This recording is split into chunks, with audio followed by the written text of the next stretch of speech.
Hello and welcome back to another episode of Critical Reactions with your host, Bryan.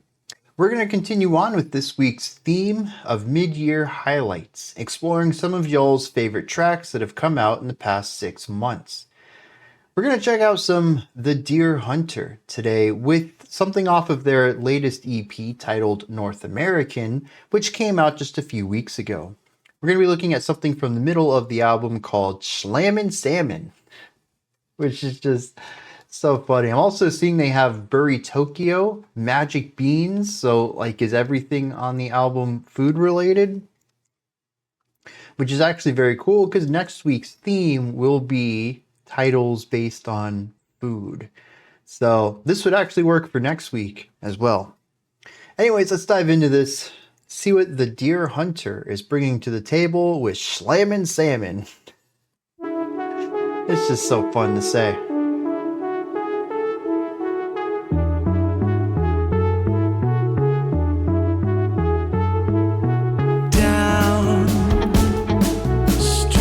Okay, what I thought was the backbeat is actually a polyrhythm.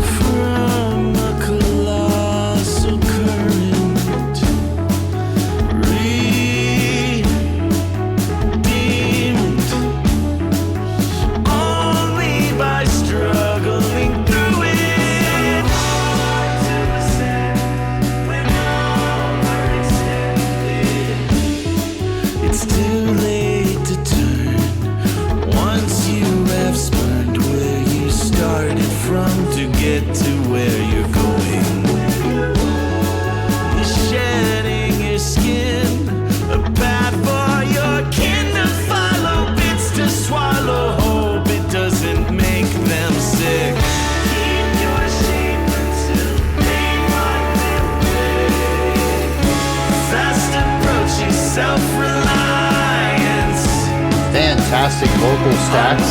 Will they choose defiance? 'Cause barring some defeat, the dare to repeat the same miracle, miracle, miracle. Yeah, a nice mix of tensor ideas and more joyful ones or positive.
Always sneaking in that little bit of tension. They could only be redeemed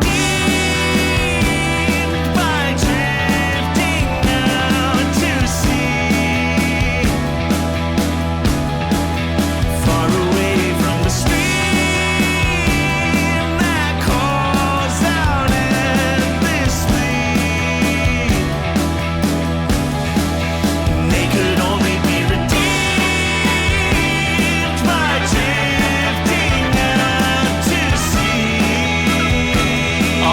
that's slick. So far away from the stream that calls out endlessly.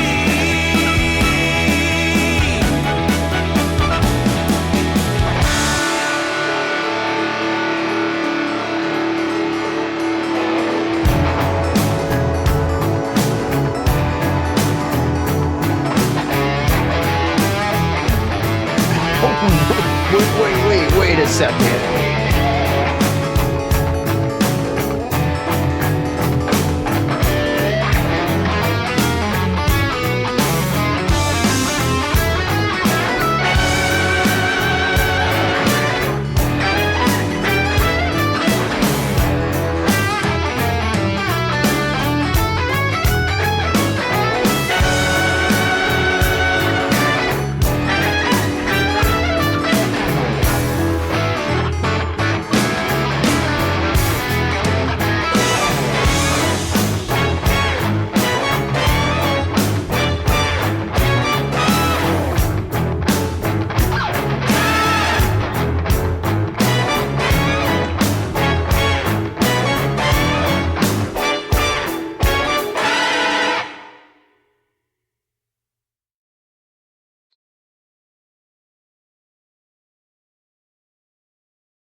All right, let's just start from the beginning because I feel very let down by the end.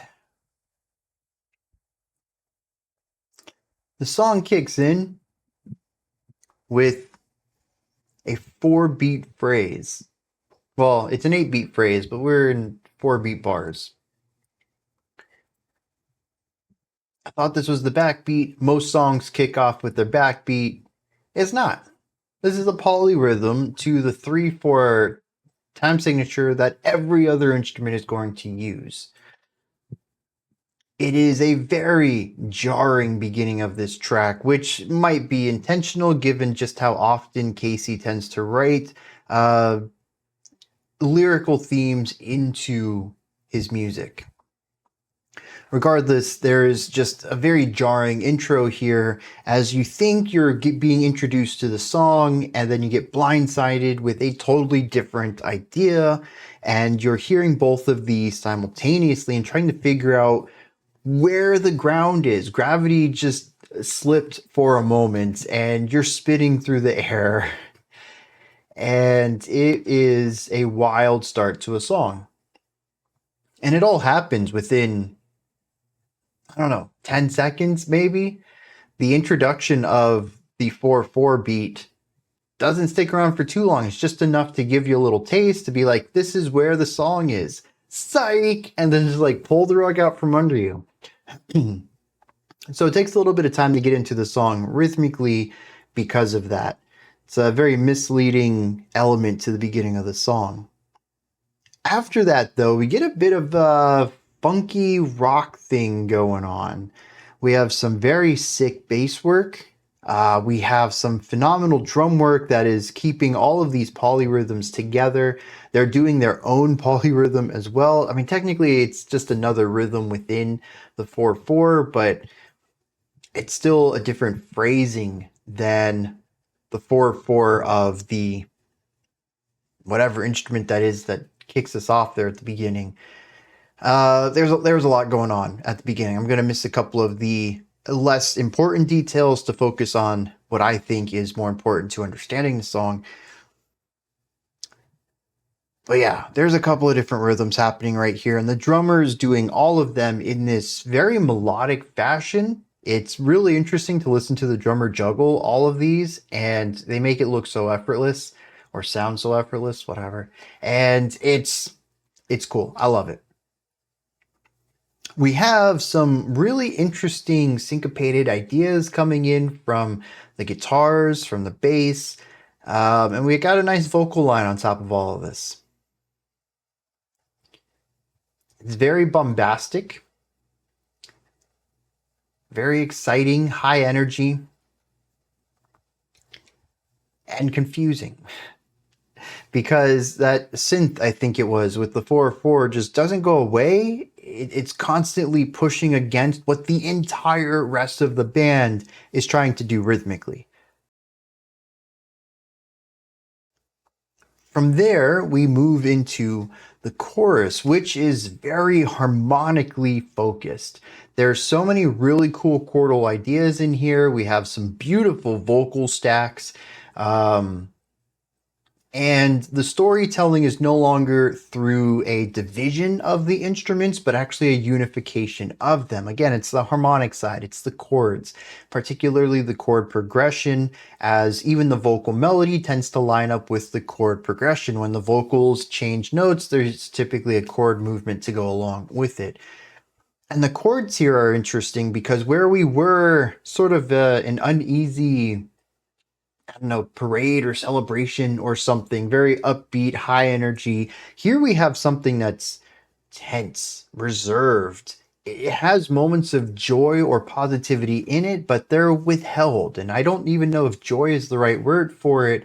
It's just a slightly opposite feeling than the tension that we constantly lean into.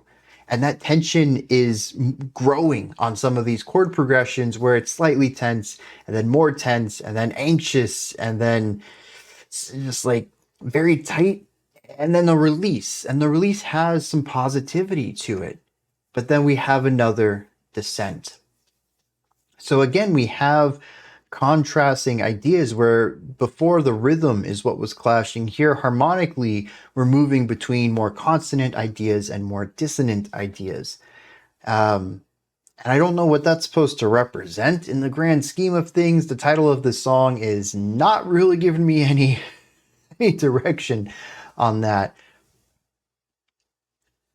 But it is really interesting to hear the song kind of chill out for quite a bit here in the chorus and explore these various chords, moving away from all of the bombast and multiple moving parts in the verse in order for something a bit more unified to come through and to deliver on less technical but more emotive storytelling in the composition. We do this again, verse, chorus. Then we hit the bridge. We have an organ of some sort, slowly getting pitch shifted ever so higher and higher and continuously going up, while we have this bass idea at the bottom of the song trying its best to take us into the next section. The organ doesn't really give it the focus for a while, though. We really hang on to that for a while, and it cracked me up. It's kind of ridiculous. It's very over the top. The bass is obviously saying, okay, this is the bass lick. This is the rhythm for the next section. Let's get into it. And the organ is still hanging on to that last note of the previous one. They're unwilling to move forward as fast as the bass wants them to. And just drag out this rising pitch. It is so silly.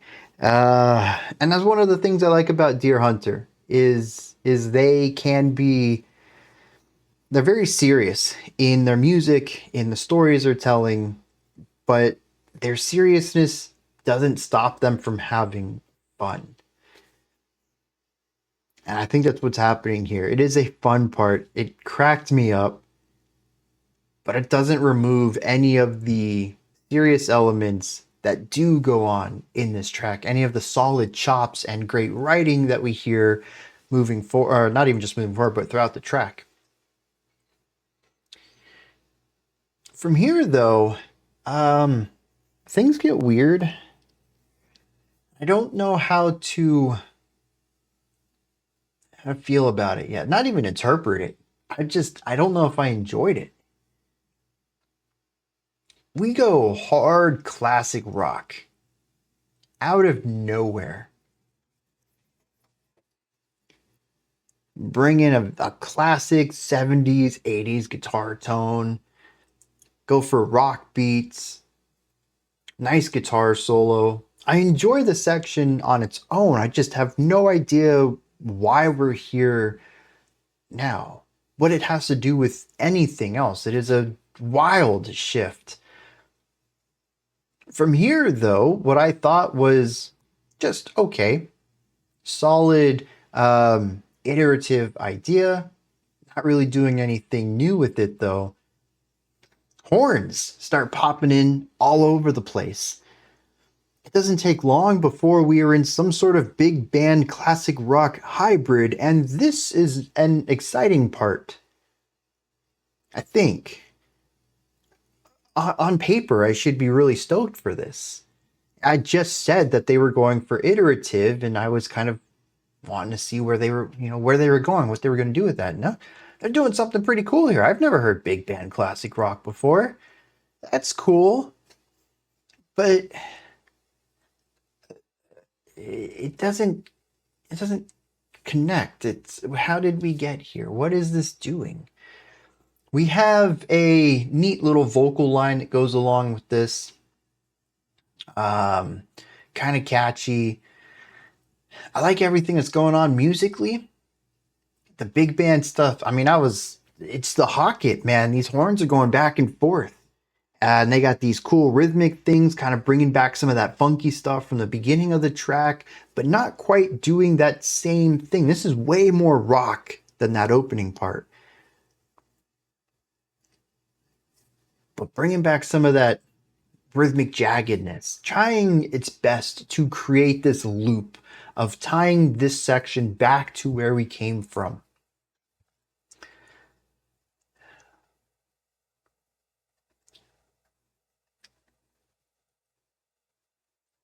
The vocals end though, and there's still like a minute left in the song or so.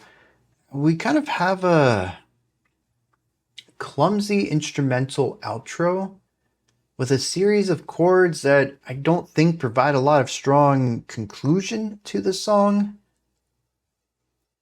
And it just kind of feels awkward and clunky. And the final 20 seconds or so of the song really stand out as a part of the track I didn't really like. Might be thematically appropriate, but all I have to go on right now is the music, and I don't know, it feels weird. And when I thought back to the classic rock section, that was kind of weird too. And I thought back to, the expansion, bringing the horns in, making it a bit more big band. It was neat in isolation. I'd say that concept's pretty cool. I'd like to see it explored a bit more. But again, I don't know that the section really worked in the song. Bouncy, groovy, great riffage, totally. Good catchy vocal melodies, yeah, 100%. Production on this whole thing solid, but it just feels wrong. And the more that I think about it, the final half of this track just never really clicked for me. Surprising, sure. It's like a twist at the end of the film that's unfulfilling. Yeah, you got the twist. You've got an ending here. It's kind of fun, I guess, but it doesn't really make a lot of sense, and it doesn't line up with your expectations either, which is never fair for any work of art. But you're just trying to piece things together, and you're like, nothing's really working, and your enjoyment of the whole thing kind of falters because of some decisions to wrap up the work. And that's where I feel like I am on this. It might be something that multiple listens will help. It might be something that getting through the lyrics will address. But off a first listen, I think that there's some surprising ideas in here. It has some really nice musical antagonism with itself. We see those themes of harmonic antagonism and rhythmic antagonism in the chorus and verse respectively. Even the end of the song versus the beginning of the song is drastically different in a way that can be seen as antagonist, but I don't understand how all of it fits together. It is generally a jazzy rock thing overall, but I think the threads tying some of these sections together is just a bit too thin to hold everything, and it's falling apart. The longer I listened to it, the less I found myself enjoying it, and the more I wish that the song might have just ended with the verse and the chorus.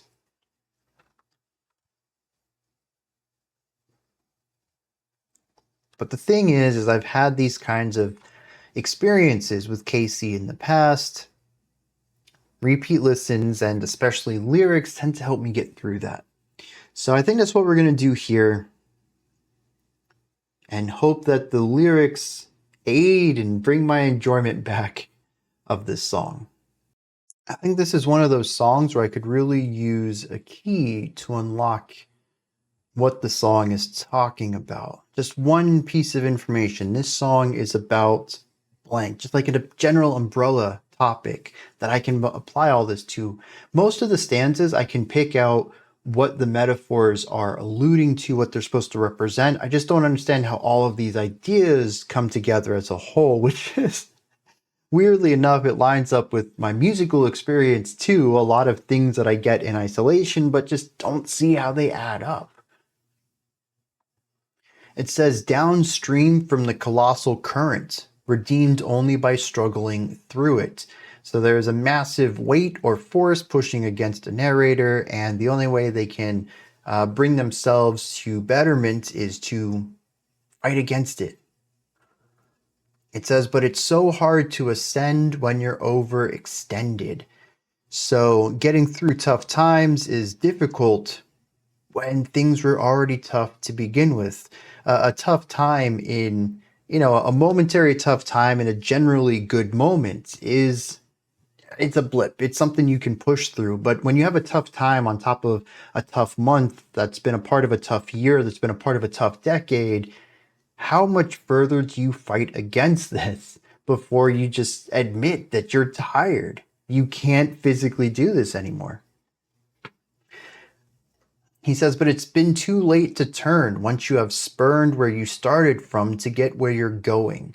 So he basically says that the only way for this person to have proceeded forward in their life is to burn the bridges behind them. And at that point, it's too late to ever go back to them. He says, so you shed your skin, a path for your kin to follow, bits to swallow, hope it doesn't make them sick. So you're making a path for those who come after you to follow, and you hope that it leads to something good. He says, you keep your shape until they find their way. So we have somebody who's had a pretty rough life, who is trying to make themselves better, who have burned so many bridges behind them that the only thing they can do is keep walking forward, and they try to live the best life they can through this so that anyone who follows them, specifically here using the words your kin, so that you present a good, you're a good role model for your children. But I think we can also take this into a bit more of a metaphorical kin of just those who follow the path after you, regardless of who they are. You hope that your actions don't end up impacting theirs.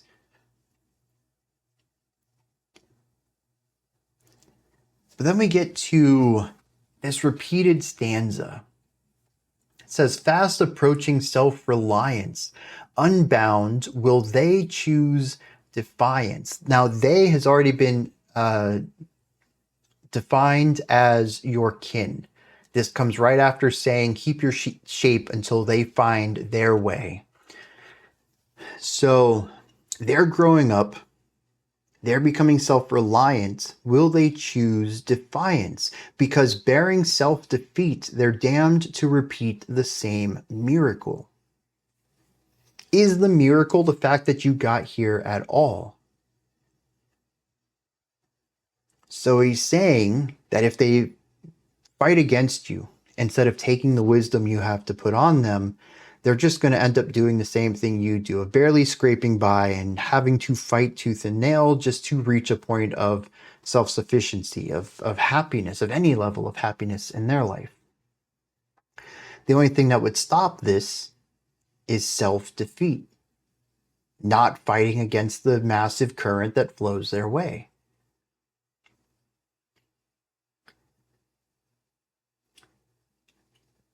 It then says, though, after repeating this stanza again, they could only be redeemed by drifting out to sea, far away from the stream that calls out endlessly.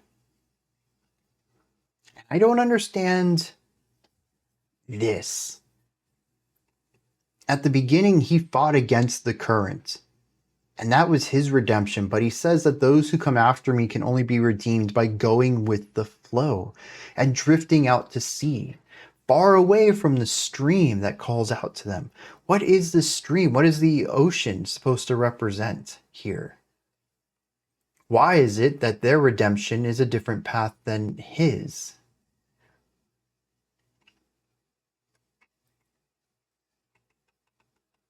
Is this why the song ends in a totally different way than it started? A shift of perspective, of seeing a new way out of the cycle? I don't know. I have a lot of questions for this, and I'm curious what other people think about it. What kind of conclusions y'all have come to this? And I suppose if Casey has done any interviews about this to have a little bit of authorial intent regarding it. Because I'm just kind of swimming around in circles. Every time I think I've got a lead, it just takes me back to where I was. And I don't think I understand this the way that Casey wanted it to be understood when he wrote it. These are my thoughts then on the Deer Hunter's Shlammin Salmon. I still don't quite know about that other than the fact that we have a lot of water metaphors and swimming metaphors,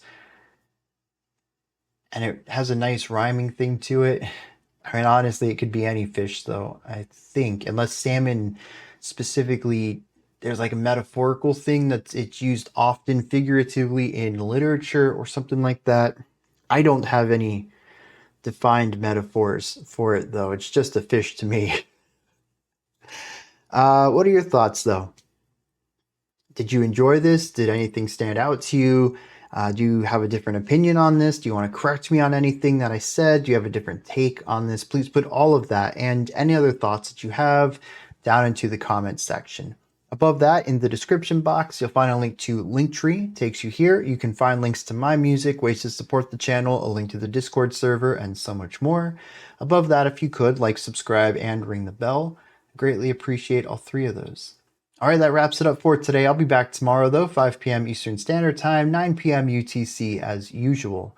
Until next time, remember to be critical, not cynical, of the music you listen to, and have a fantastic morning, afternoon, or evening, whenever you choose to watch my videos.